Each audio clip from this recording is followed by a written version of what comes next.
ពេលដែលយើងស្ថិតនៅក្នុងវ័យសិក្សាស្របពេលដែលយើងមានស្នេហា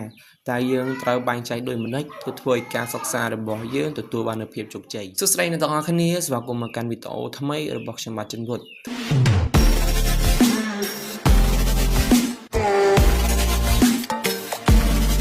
ថ្ងៃនេះដែរខ្ញុំនឹងលើកយកប្រធានបទមួយទាក់ទងទៅនឹងស្នេហាក្នុងវ័យសិក្សាតើនឹងត្រូវធ្វើបែបណាទៅធ្វើឲ្យការសិក្សារបស់យើងទទួលបាននូវភាពជោគជ័យតាមពិតទៅនៅពេលដែលយើងមានស្នេហាក្នុងវ័យសិក្សាគឺវាមិនងាយស្រួលនោះទេព្រោះថាយើងចង់ទទួលបានភាពជោគជ័យទាំងពីរទាំងរឿងស្នេហាផងក៏ដូចជាការសិក្សាផងដូច្នេះហើយខ្ញុំច្បាស់ណាស់ត្រូវរកវិធីសាស្ត្របែបណាទើបធ្វើឲ្យខ្ញុំទទួលបាននូវភាពជោគជ័យមិនមែនសុកវាអាចកើតឡើងមកឲ្យឯងទេបើសិនជាយើងមិនអាចបែងចែកក៏ដូចជារៀបចំរឿងទាំងពីរនេះបានឲ្យមានភាពរលូនការដែលយើងមានស្នេហាក្នុងវ័យសិក្សាយើងច្បាស់ជាបែងចែកពេលវេលាទាំងនោះទៅលើរឿងស្នេហាផងក៏ដូចជាការសិក្សាផងសួរថាបើយើងបែងចែកទៅរឿងស្នេហាផងការសិក្សាផងតើការសិក្សារបស់យើងវាមិនថយចុះជាងមុនមែនអីបាទពេលខ្លះវាអាចនឹងថយចុះក៏ពិតមែនក៏ប៉ុន្តែវាក៏ជាផ្នែកមួយអាចនឹងជំរុញឲ្យយើងកាន់តែរៀនខ្លាំងជាងមុនក៏ដូចជាខ្សោយជាងមុនបើសិនបើជាអ្នកទាំងអស់គ្នារើសចំដៃគូណាដែលគាត់ជាអ្នករៀនសូត្រក៏ដូចជាអ្នកស្រឡាញ់ការសិក្សានោះអ្នកទាំងអស់គ្នាប្រកាសណាស់នឹងទទួលបានភាពជោគជ័យក៏ដូចជារៀនអាចនិយាយបានថាខ្លាំងជាងមុនក៏ប៉ុន្តែបើសិនជាអ្នកទាំងអស់គ្នារើសដៃគូខុសរើសដៃគូដែលគាត់មិនចង់រៀនរើសដៃគូដែលគាត់មិនសូវខ្វល់ខ្វាយរឿងរៀនសូត្រនោះវាក៏ជាផ្នែកមួយដែលធ្វើឲ្យអ្នកទាំងអស់គ្នាអាចនិយាយបានថាអាចឲ្យអ្នកទាំងអស់គ្នាវាថយចុះក្នុងការសិក្សាដែរតែខ្ញុំនិយាយនេះក្នុងចំនួនតូចតែប៉ុណ្ណោះព្រោះថាខ្ញុំជឿអ្នកទាំងអស់គ្នាដែលកំពុងតែស្ដាប់វីដេអូមួយនេះសុទ្ធតែអ្នកឆ្លាតពូកែទាំងអស់គ្នាសុទ្ធតែអ្នករៀនអញ្ចឹងហើយនិយាយបានថាជឿតែជាអ្នកអាចនិយាយបានថាទំពាំងល្អទាំងអស់គ្នាតែម្ដងបាទអូខេឥឡូវយើងត្រឡប់មកវីដេអូយើងវិញតាមពិតទៅខ្ញុំក៏ធ្លាប់មានបញ្ហាទៅលើរឿងស្នេហាផងដែរអាចនិយាយបានថាពេលខ្លះសឹងតែមានអារម្មណ៍ថាអត់ចង់រៀនតែម្ដងក៏ប៉ុន្តែនៅពេលដែលយើងគិតយូរទៅខ្ញុំគិតថាបើខ្ញុំជ្រុលខ្លួនថាស្រឡាញ់មនុស្សម្នាក់ហើយហេតុអ្វីបានជាខ្ញុំ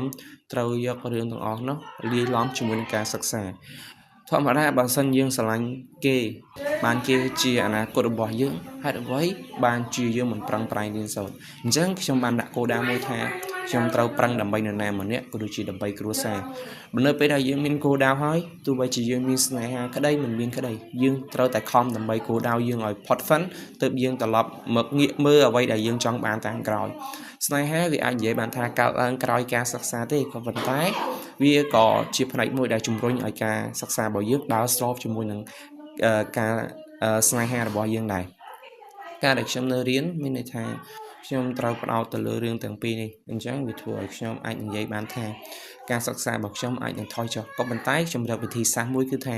ខ្ញុំយកស្នេហានោះមកជំរុញការសិក្សារបស់ខ្ញុំត្រូវរកវិធីសាស្ត្របែបណាដើម្បីឲ្យការសិក្សារបស់ខ្ញុំដើរលឿនជាងមុនហើយល្អជាងមុនថែមផងអញ្ចឹងខ្ញុំត្រូវរកវិធីសាស្ត្រមួយគឺថាគឺគាត់ជាអ្នករៀនដូចគ្នាគាត់ជាអ្នករៀនពូកែអញ្ចឹងខ្ញុំត្រូវពិភាក្សាក៏ដូចជាឲ្យគាត់រកចំណុចខ្វះខាតរបស់ខ្ញុំដើម្បីឲ្យខ្ញុំកែប្រែកន្លែងហ្នឹងទៅគឺខ្ញុំអាចនឹងទទួលបាននូវភាពជោគជ័យហើយខ្ញុំក៏តែងតែផ្លាស់ប្ដូរបទពិសោធន៍គាត់ទៅវិញទៅមកដូចគ្នាយើងអាចនិយាយមានយើងរកពេលមួយដើម្បីពិភាក្សាគ្នាឬក៏អាចនិយាយតាមទូរស័ព្ទដើម្បីពិភាក្សាពីចំណុចខ្វះខាតនៃការសិក្សារបស់ពួកយើងទាំងពីរអញ្ចឹងហើយនៅពេលដែលយើងដឹងចំណុចខ្វះខាតហើយយើងតែងតែផ្ដល់ជាមតិក៏ដូចជាផ្ដល់ជាបទពិសោធន៍នឹងមេរៀនខ្លះៗដើម្បីឲ្យយើងកែប្រែទៅធ្វើវាទៅកាន់តែទទួលបានភាពជោគជ័យស្នេហាក៏ជាផ្នែកមួយនៃការសិក្សារបស់យើងឲ្យកាន់តែរីកចម្រើនហើយស្នេហាក៏ជាផ្នែកមួយដែលធ្វើឲ្យការសិក្សារបស់យើងធ្លាក់ចុះផងដែរអញ្ចឹងដើម្បីឲ្យស្នេហាមួយល្អទទួលបានភាពជោគជ័យទាំងការសិក្សាទាំងការរៀនសូត្រសូមអ្នកទាំងអស់គ្នាត្រូវគិតពិចារណាថាទី1អ្នកទាំងអស់គ្នាត្រូវផ្ដោតការសិក្សាឲ្យបានច្រើនជាងស្នេហាបន្ទាប់មកយើងត្រូវធ្វើយ៉ាងណាឲ្យការសិក្សាដើរស្របជាមួយនឹងរឿងស្នេហាទើបឲ្យការសិក្សារបស់យើងទទួលបានភាពជោគជ័យខ្ញុំនិយាយបែបនេះមិនមែនខ្ញុំជោគជ័យហើយបានខ្ញុំនិយាយរឿងបែបនេះទេក៏ប៉ុន្តែ